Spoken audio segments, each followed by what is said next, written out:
A very good evening to everybody. I'm delighted to welcome Haydn this evening. Good evening, Haydn. Good evening, Glenn. And so, in this series of what I've called lockdown webinars, I've interviewed my architect, builders, just about every trade there is. We've done Rick surveyors, we've spoken to mortgage brokers, we've had solicitors on, we've had a couple of agents or estate agents on, we've had letting agents on. But tonight's guest, Haydn, is director of or partner in Fine and Country, which is the top end of the market. So last night we were speaking to Toyin, and she was talking very much about repossessions and how we're going to deal with non-paying tenants and all that type of thing. And now we're going to switch to something totally different.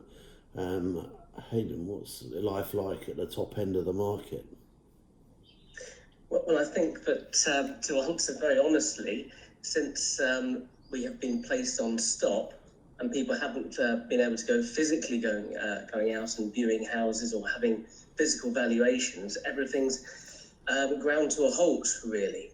So we are waiting eagerly for Boris Johnson's announcement on Sunday to enable us to get back to what we hope will be business as albeit unusual. Okay, so leading up to the market, in fact, talk us through the last couple of years and sales and everything at the higher end of the market, because we've had Brexit, we've had the stamp duty, which must affect you quite a lot, and we've come out of Brexit. What's happened in that period, in that end of the market, in the area you're in? Okay, so if you go back in time, right, just let everyone knows you're in the Bedford, Milton Keynes area. Okay, so what we found at the upper end of the market with various interest rate increases, at 0.25% a time, we found that the upper end of the market wasn't really affected, because our clients typically who are buying, our entry level values at Fine and Country typically are at 500,000. So anything from 500,000 up to properties up to 5 million, say. At that level of the market, people were pretty much unaffected. An extra 0.25% increase on their mortgage wouldn't make a difference, wouldn't stop them from buying. So I guess it's rather like supermarkets. You really want to be lower end, where you've got a huge demand and huge clientele, or you need to be high end, where people are happy to go to Marks and Spencer's and pay £3 for 4 loo rolls rather than 10, say at Tesco's or something. So I think that at the very top end, we saw a lot more activity. We weren't affected, and then the run up to Brexit did create some uncertainty. And I think the only people that had reservations about moving and increasing their mortgage and moving up market were those people who had concerns as to what was going to happen post-Brexit. But at the top end, we were vastly, mostly speaking, unaffected. Okay, so how would you like it for your end of the market if they bought back self-cert mortgages? Do you think that would make a big difference? Okay, I think that things always happen for a reason, don't they? The government did what they thought was the right thing to slow down the amount of write your own mortgage. We would have conversations with buyers who would tell us that they had met their mortgage broker, they told them what they were earning, and the broker would be saying to them, well, I think you're going to do better next year, aren't you? As they were self-certing them. So I think things happen for a reason. It was right to slow that down and to restrict people from overly committing and overly borrowing.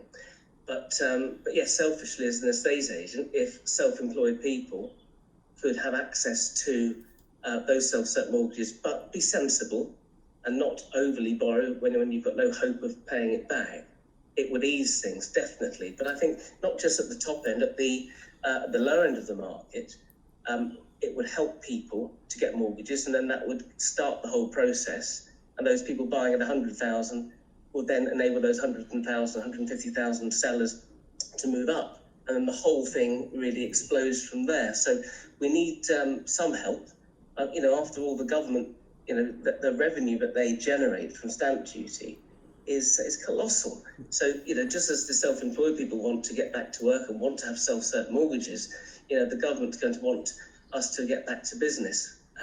That's what I think. Yeah, I have heard rumours that they're going to suspend for a 3-month period any stamp duty.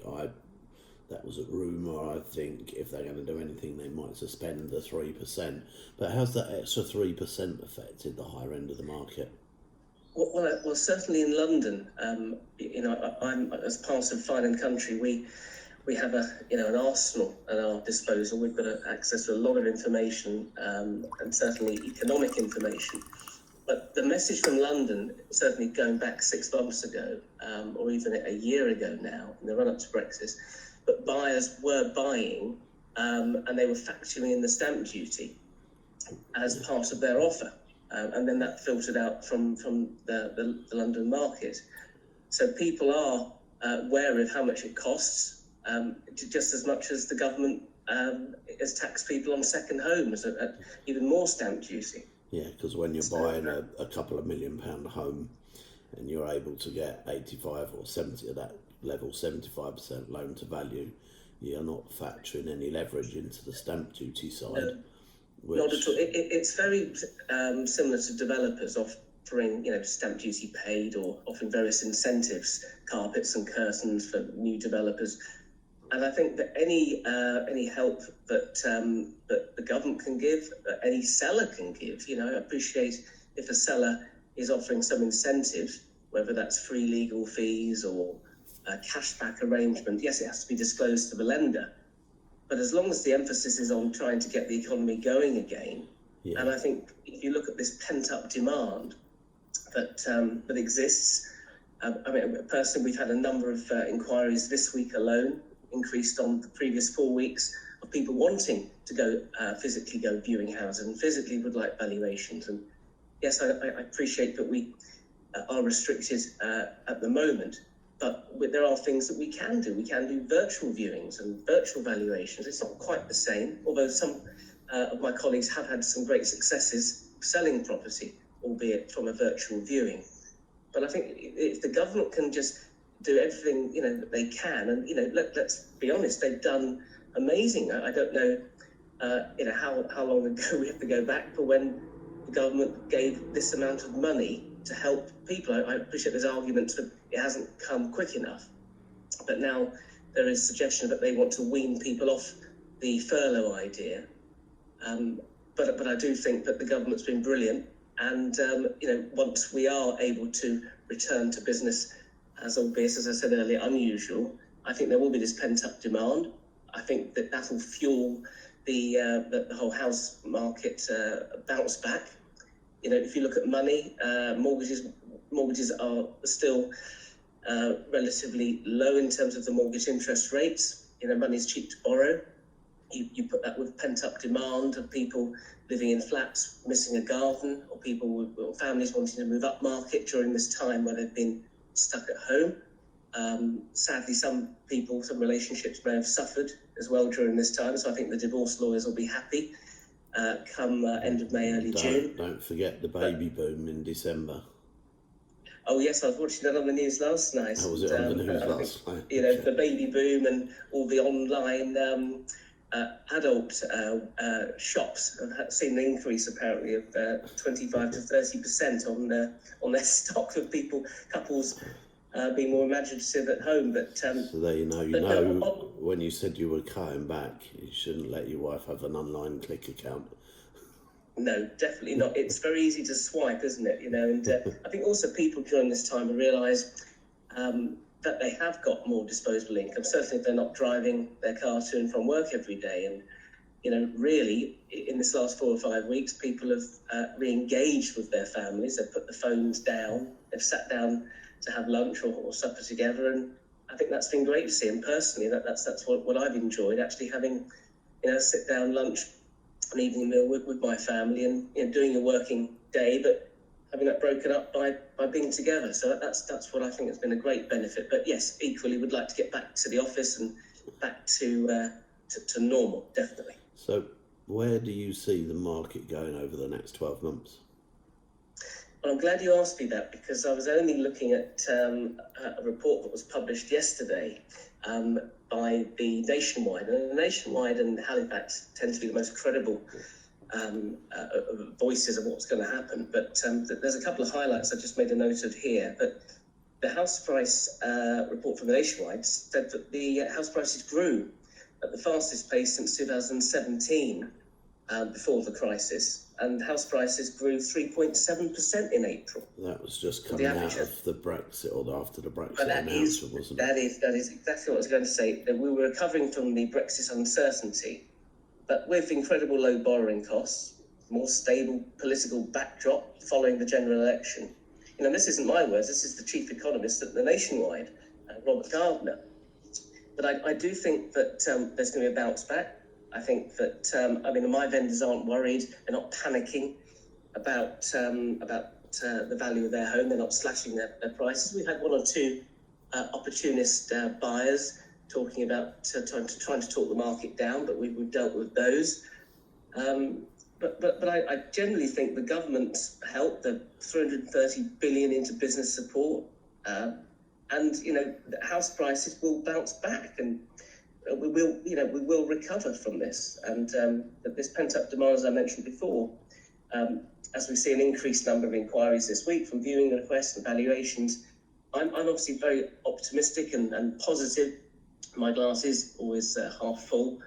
But I do think that whilst people have been frustrated in not being able to move, and the advice from their solicitor, we have a chain of 3 that's been ready to go and exchange for the last 4 or 5 weeks now. The first-time buyer at the bottom, on the advice of his solicitor, will not enter into an exchange of contract. So it's been very frustrating seeing a pipeline of sales just sitting there. Yeah.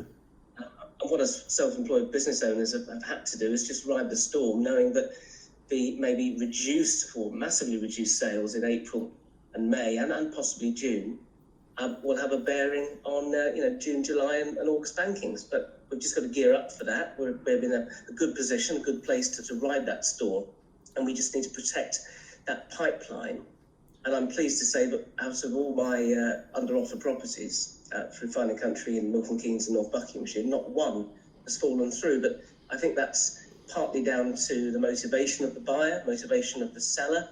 Some people are moving for financial reasons, for matrimonial reasons, and as long as your job is secure, you're not going to pull out. So I think, yes, we are looking forward to having enjoyed this time, a quieter time at home, but we have been really gearing up for the bounce back, and it's going to be a busy couple of months once we're allowed to get back on it.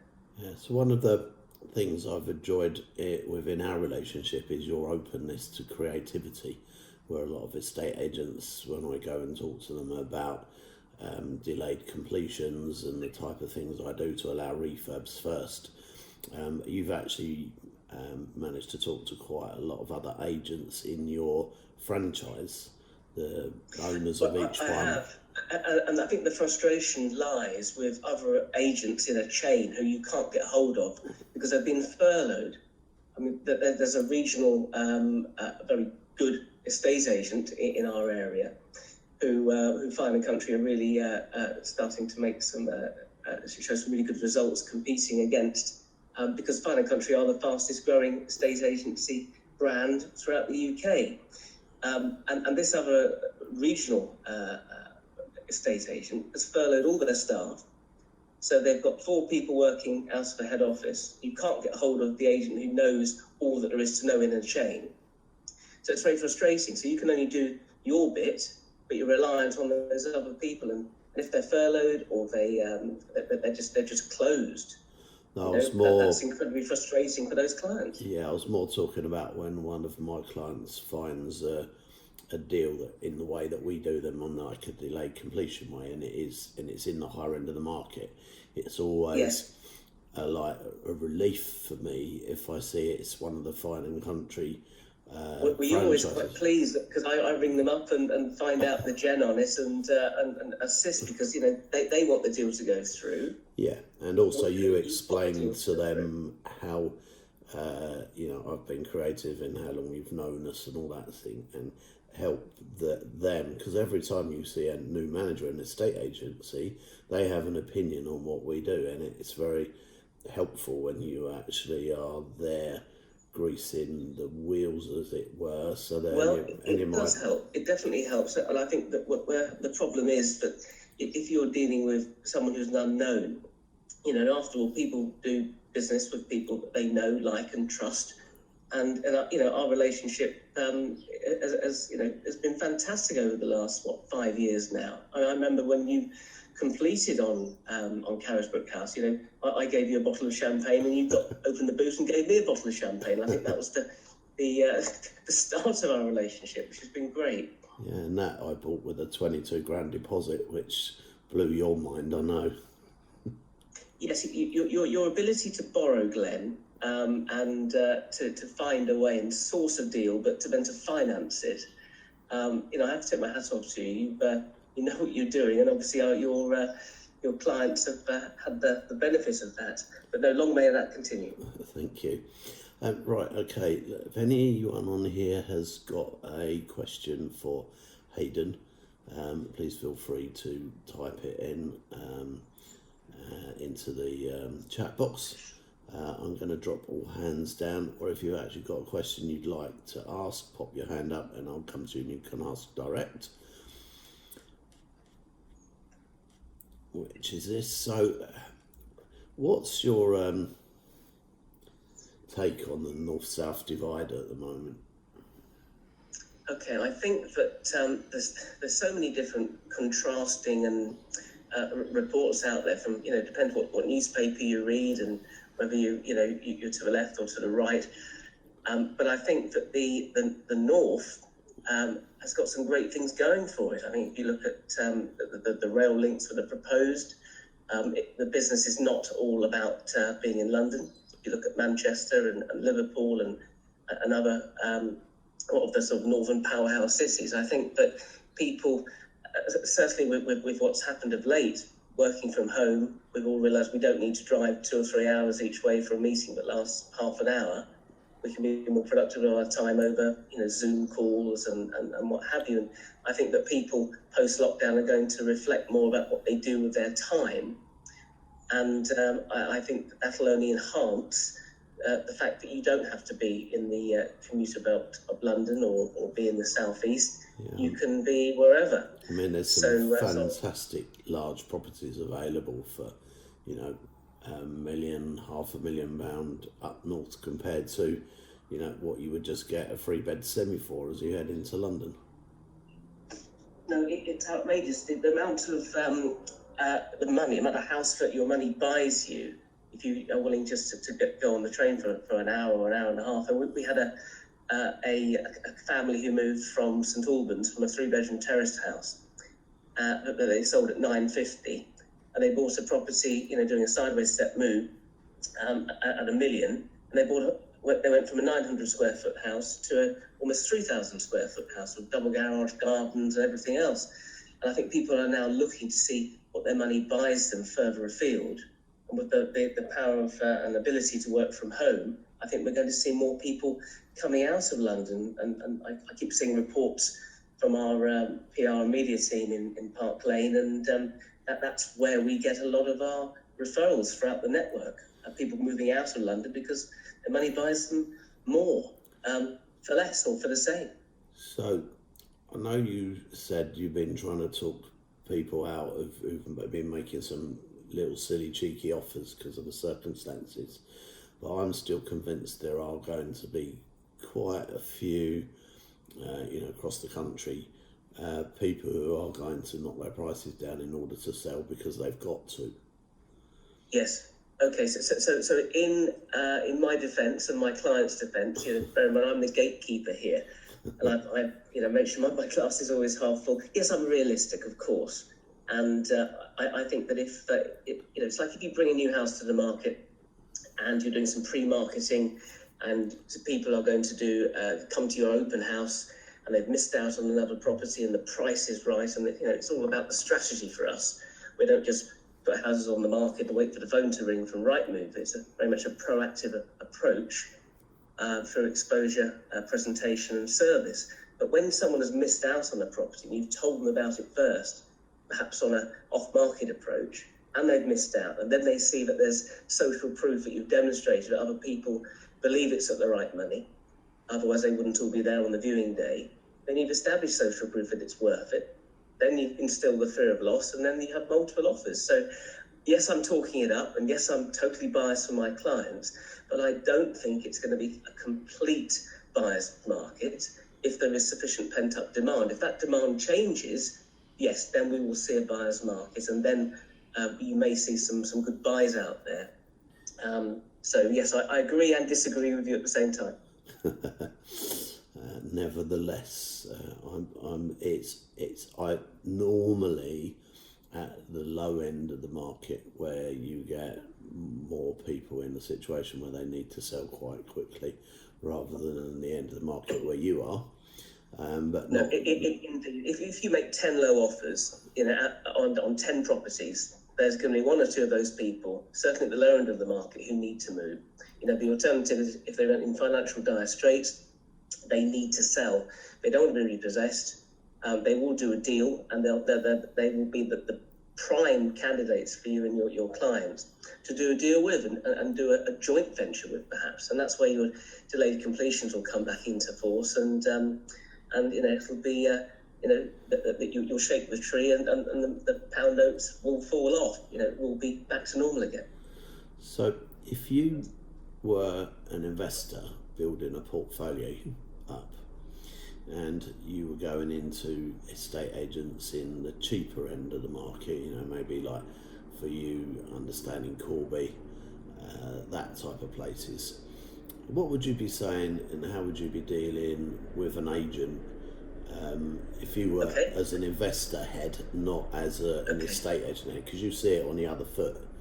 So I'm going to put my buyer's hat on. So I'm going to think about Haydn now as an investor. And dealing with one of them estate agents who always over-egg the price and are a bit naughty on what they tell you think they can sell them for. A bit annoying. That's an understatement. I think most estate agents think they know it all, and they don't listen. They forget that they've got two ears and one mouth, and they just don't use it in that proportion. My advice is this. There was an article about a year or two ago in the Sunday Times, and it was entitled, "Be Nice and Befriend Your Estate Agent." So you've got to get in with the estate agents. What I would suggest is you don't just email them or call them. Actually go to the area that you're looking to invest and go and see them. Go and put a face to the name so they know you know them. Try and build a relationship and that rapport, and then they will want to help you.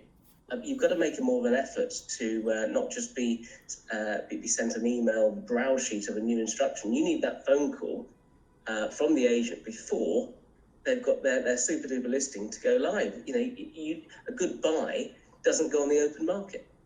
And if your clients are placed to offer them what the client needs, and bear in mind the lower end of the market, those clients, they don't want super duper property brochure. They just want a quick sale, and they want their mortgage paid back. So I would befriend your estate agent. I wouldn't be trying to bribe them. I think you just need to go in and see them face to face and say, "This is me. This is what I'm after. Will you help me?" So how many times would you visit them, or what time frame? Weekly, fortnightly, monthly? Popping in with like I would probably initially go and see them. I would try and speak to the one of the negotiators. I think trying to speak to a valuer or a manager, is a bit overkill at that point. But if you're reinforcing your clients, or your clients rather, are saying, "Look, we are genuine. We can move on this, and we can offer you a quick deal for your client," which is what, if they are under financial pressures, that's what they're going to want. That's their biggest priority and motivation. They're going to be interested in your client's ability to proceed. So as long as you know someone's motivation, ability, and needs, you can marry people up. But befriend your estate agent, go and see them for the first time, and then keep in touch maybe a week later, follow it up with maybe a call or an email. I would offer to give out their numbers and communicate on a personal level with them. What we find is that we have a greater relationship with buyers and sellers by having WhatsApp groups. So we can send a photograph or a short video of the house before it goes live. That is reaching out to people on a personal level. That's what I found works really well. But I'd go in, first of all, follow it up in a week's time, and then drop them a text. They'll have their mobile numbers on their business cards, just so that your clients remain at the forefront of the estate agent's mind. So popping in once every 2 or 3 weeks with a bag of donuts? Not necessarily a bag of donuts, but if you happen to get on with an estate agent and you just happen to call in at 11 o'clock with some donuts or a box of cakes, most estate agents have finished their morning meeting by 9:30, 10 o'clock, and then they're on the phone making calls. So about 11 o'clock, they're getting a bit peckish. So I think that's a good time to call in. Just say, hi, I just want to drop these off. And when you found me something, please think of me, and I'll drop whatever I'm doing and come and view it straight away. Okay, cool, thank you. Okay, let's have a look. See, I'm not sure if we've actually got anybody who's got any questions that they are. Yeah, here we go. We have a question. Right. Right. So Damien said, where do you think the opportunities are for the investors at the upper end of the market? Okay, so I think if you've got a property that's been on the market for some time, and the first thing that pops up on Rightmove on the main page of the property is the listing date. Yeah. And so what I would suggest is I would target those properties that have been on the market for some time. Those that have reduced on by dates as well, then you can click on it and see when it first came on the market. If it's 6 months, then it's had a reduction.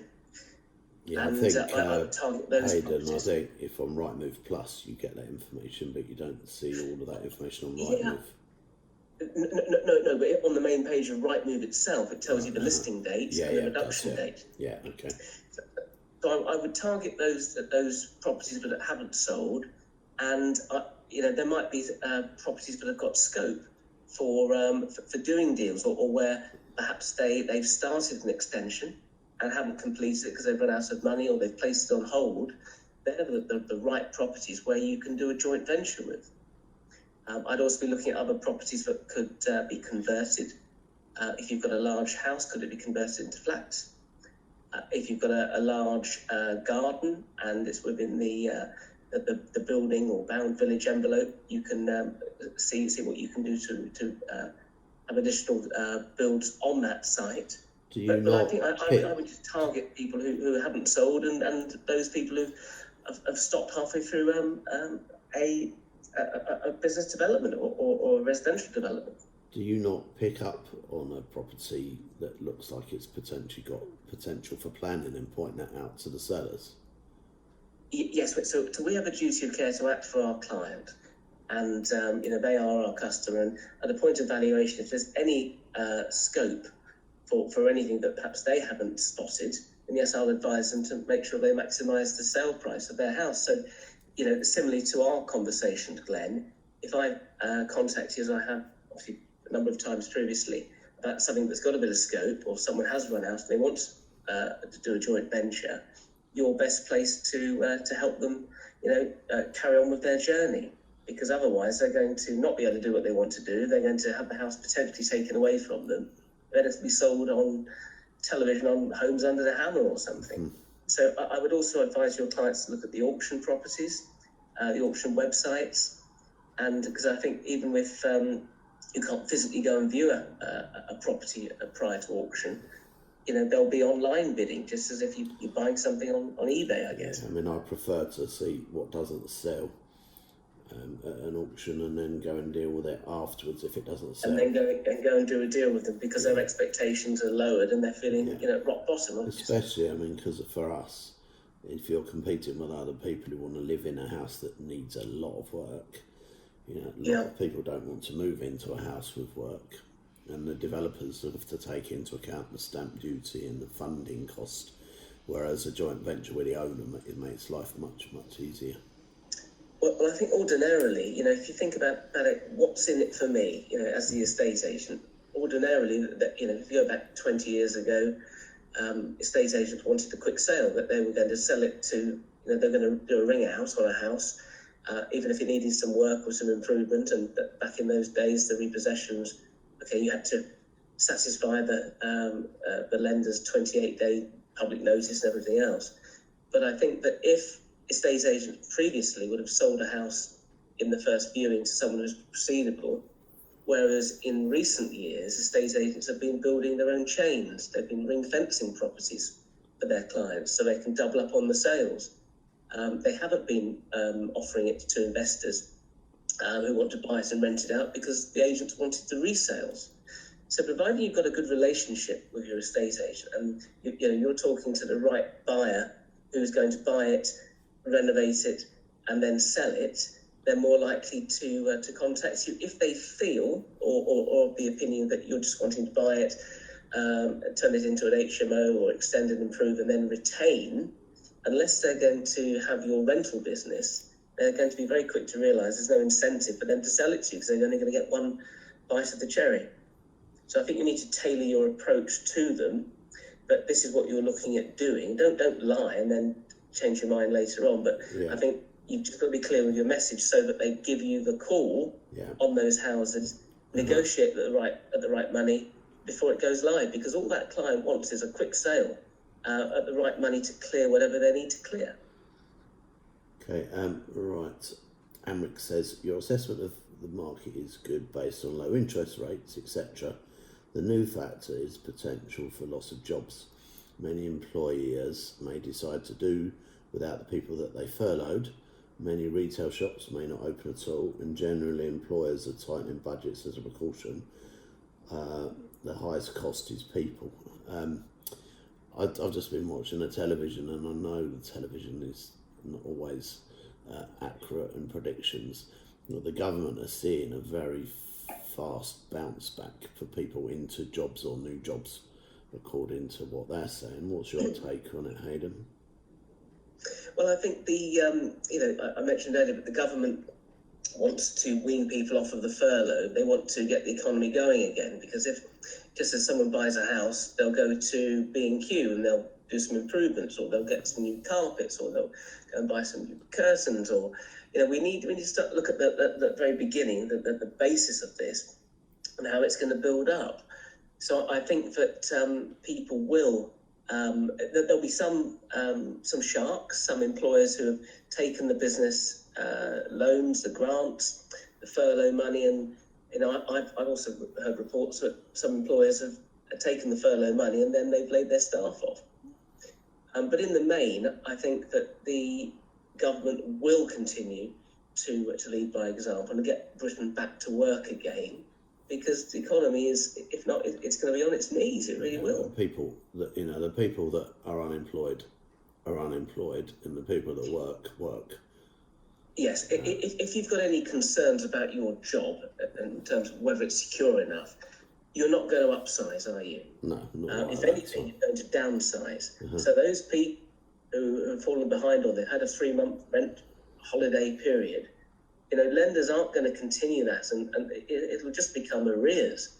And the arrears will then have to be discharged, and those people are going to be under even more, enormous stress and financial pressure. So I think that whilst you're hoping that there will be some good opportunity, I agree with you. I think there will be, but more so at the lower end of the market rather than the upper end of the market, unless there's scope to improve and to add value. And providing that seller hasn't got a lot of land, and the lawyers are giving the opinion to have various overage charges or uplift agreements, then I think there's probably more opportunity at the lower end than the upper end. But I wouldn't discount it. I'd certainly target the upper end whose houses have remained for sale. If they haven't sold in 6 months, they're too much money.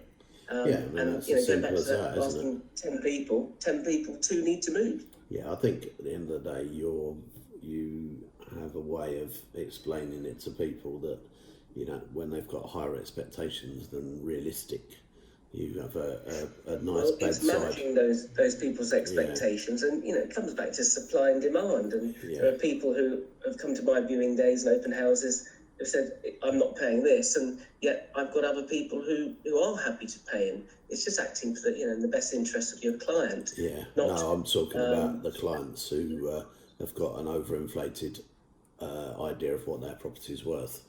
And that's part of the problem, though, because that's the estate agent's fault for taking it on at an unrealistic price. And they're just going to have a nightmare vendor from start to finish, who's always on the phone, always giving them a hard time, chasing up with emails. Have you done this? Have you done that? I'm terribly disappointed this hasn't happened. You know, it was the estate agent's fault in the first place in not taking it on at the correct market value. And, you know, there might be an argument in the months ahead, but the right market value is under market value to generate that interest. Yeah, and then it triggers a people bidding on it. It's not just like the old days where if a house, you know, the stamp duty restrictions and the limits were at 250,000. Yeah. So if you had a house that was between 250 and 270, didn't exist. They wanted to sell, they had to take 250 on it. Yeah, exactly. And then the stamp duty changed. And then suddenly those houses that were restricted at 250 were suddenly worth 265 and 270. Yeah, you know, we had one of those, didn't we? Not too long ago. Yeah, but that's what I think. Okay. Right. Tayan has asked a question, but I think we actually need a little bit more information from Tayan. As a first-time buyer, where do I start to find the right property at the right price? What price bracket are you looking in, Tayan? Because there's different strategies for different ends of the market. And you know, the other thing is, I think very much so, that when someone's buying the property to make a profit, they're buying just without emotion. But when someone's buying a property for themselves to live in, they're buying emotionally. Absolutely. And I say to my clients that if you're buying for yourself, it's not always about getting the property at the best price, because it is about getting at the best price, but trying to find a bargain property, you're not necessarily going to fall in love with the properties that are bargain properties. And if you fall in love with a property that's market price, the emotional side will kick in and you'll end up buying it at market price because you've fallen in love with it. Well, how many times have you, fallen in love with something, or you're buying, whether it's, a holiday or it's a car or clothes, and we know we're overpaying for it, but we want it. And, often my clients who view houses with me, and they know it's right, they're trying not to try to hide smiling, and the lady is smiling, she's in the kitchen, and, they sit down on the sofa and say, right, Haydn, what's it going to take? And then I tell them this is what it's going to take, as we had the most recent transaction ourselves, Glenn, with our recent property. We the buyer wanted to come in under, and we stood firm, and we got our asking price. Cool. Right.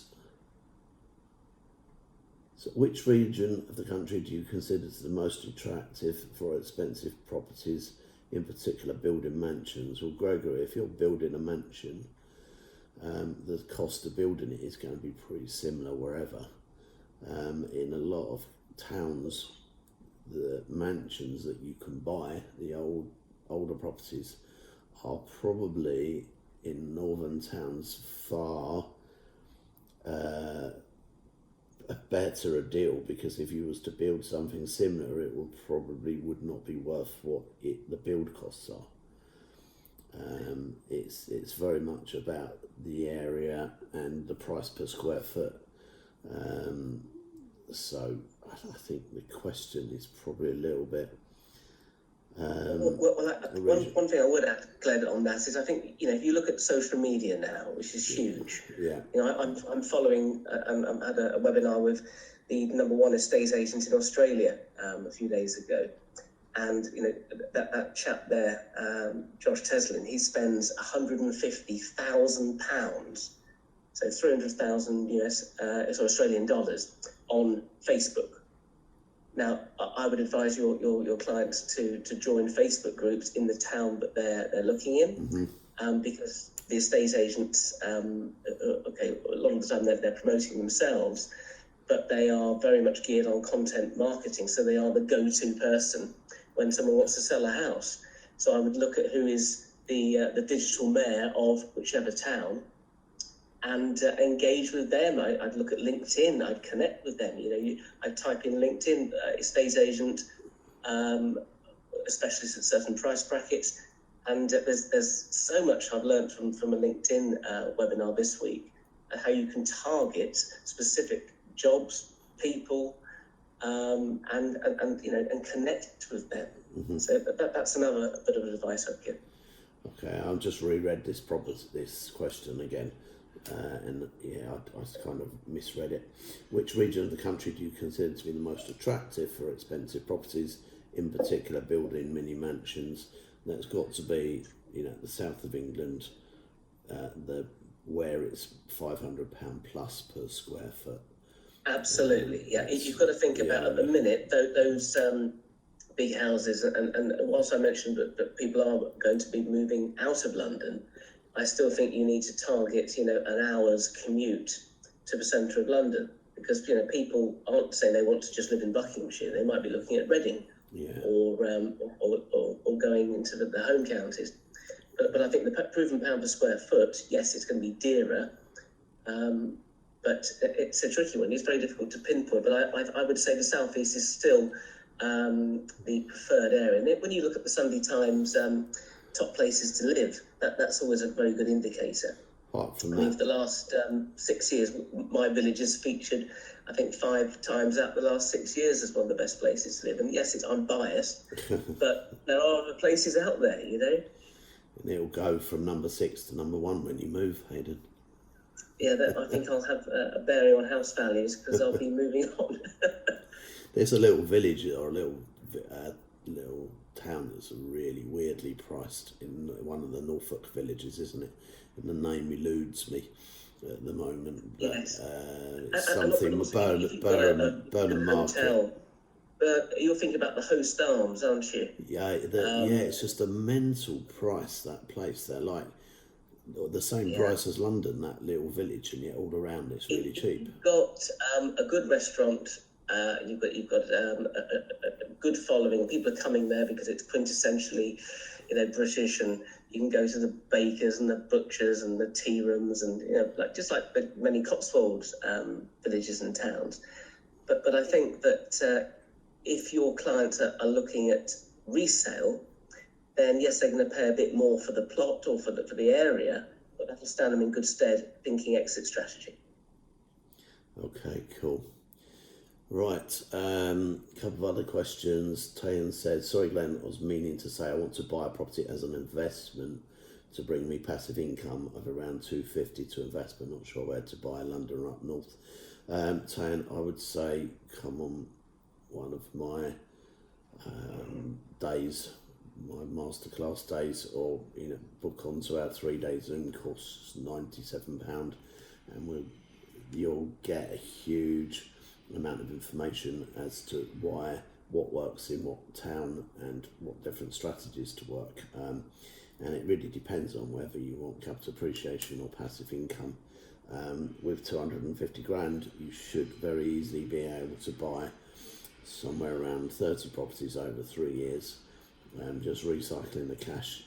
And they could all be HMOs, because some of my other students, some of them listening tonight, are actually doing that. You just don't put 50 grand down on 5 properties. You do it in a way where you keep recycling your cash and bring it back out.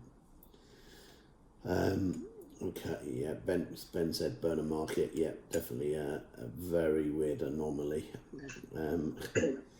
It's really like the Monopoly board, Glenn, isn't it? You get what you pay for, and the proven pound per square foot on resale is obviously going to differ massively from Old Kent Road to Mayfair. Yeah. But when you're playing Monopoly, as I do regularly with my 7-year-old son.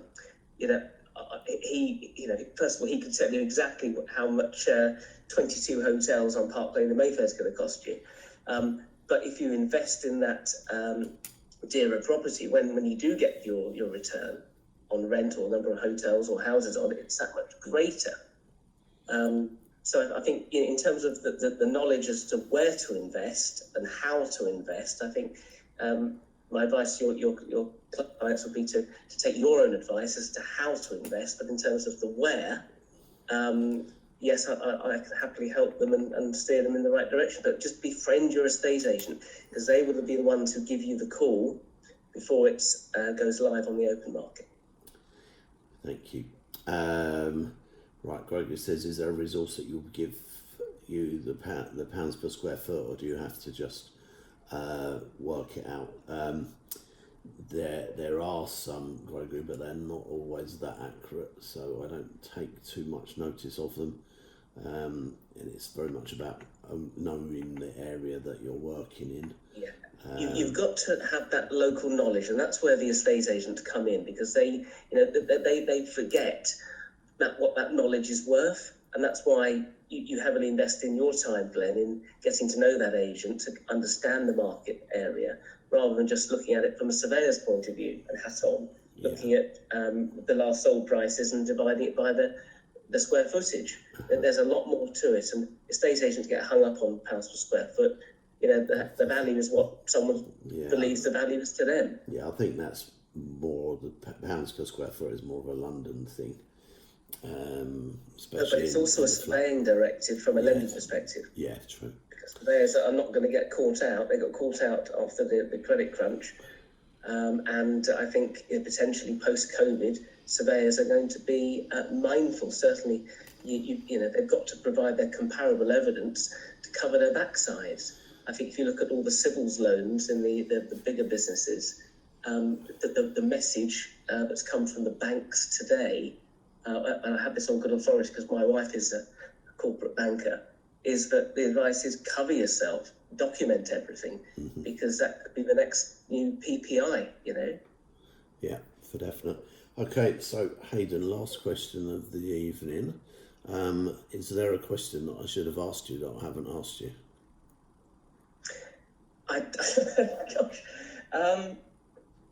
Let me think about that. I think that if you were to ask me what I've done in this period of time, which I accepted that was never going to come again, it's like having a garden leave period when you leave one job and go to another. I think that if you were to ask me what have I done to better myself, whilst accepting that these restrictions are here and I can't do much about them, what I would tell you is that I've spent time learning over this last 5 or 6 weeks, and I'm not big on technology, but I've got better at it. I've learned far more about Facebook marketing. I've been on courses, webinars, polishing up my LinkedIn. I've learned from the very best people in my business. The number one guy in Australia in this lockdown period of the last 24 days, he's sold 24 houses. He's doing something right. Lisa Novak from Sydney, she was given Innovator of the Year. But I've learned how to understand more what I've been putting off, and that's getting increased views through social media, typically from 2,500 to 3,000 views on my properties to the last 3 that have gone live. We've had between 8,000 and 10,000 video views, and that's great from a branding perspective. But what a great service you could offer your clients! Yeah, so you can do that exposure. Yeah, and that's a whole different thing, isn't it? And Facebook ads and paying the corporate world starting to pay for Facebook ads and stuff to expose the property to the market. Yeah, but if you can reach out to people organically once they're part of it, and you're giving them helpful, useful information, and I'm posting updates in terms of what's going on, like the nationwide report that went out, came out yesterday. That's been published today. Yeah. But I think the information that I can help with your clients, and please, any of your clients, if they have any questions, please do contact me personally. I'll help you any way I can, because just quickly, the reason why I didn't come back after selling my own firm, after my non-compete clause, as a one-man band again, is because having had 3 years of firepower with Fine & Country and all of that amazing support that I've got now, I couldn't compete with that as a one-man band. It's literally, before I was hunting as a sole trader, as a lone wolf, and now I'm part of a pack with some brilliant people who are very knowledgeable and successful people. So there's not an awful lot that isn't being shared that we don't need to know about. We've got some great content. And I know some of your directors have sent their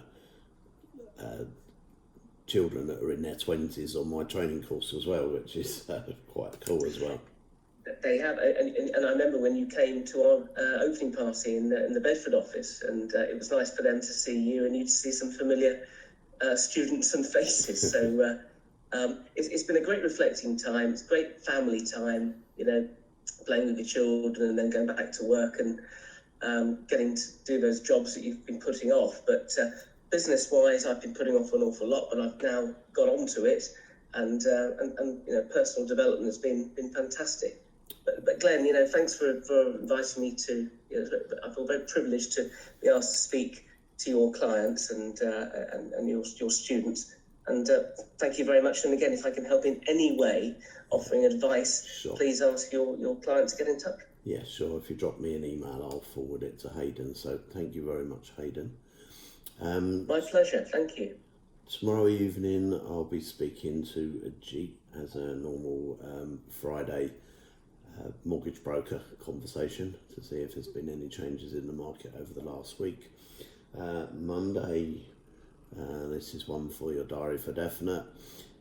Many of you asked about the accountants in the team that Ivor used to pull his properties into a different entity in order to get around legally not having to pay the Section 24 interest rate relief. How to get around it. Rather than just passing you on to the people, I've actually managed to secure them to come and actually speak on the webinar on Monday evening. So Monday evening we will be talking about how a very large accountancy firm are helping you get around in the cheapest possible way the Section 24 complications you've had on your property and the taking away of interest rate relief, how you can get that back. Lorna, just text me and send me an email and I'll introduce you. Sorry, I just got asked a question on here from somebody. And on I don't have anyone for Tuesday lined up at the moment, but Wednesday I'm speaking to Jonathan Burlian. He's been an investor since the 70s. He'll very much enjoy his conversation because he'll be talking about the effects this has had on him and the fact that his jet's been grounded pretty much. I think it's at Stansted, and how his boats around the world that he owns have all been kept in dock and not allowed out. That's his challenges he's got going on in his life. Life at the very top end of property investment. So there we go. So thanks very much everybody for joining us this evening. Thank you once again to Haydn. My pleasure. Thanks for having me. And a very good evening to everyone. Have a very good evening and most of all, stay safe. Have a good weekend. Take care.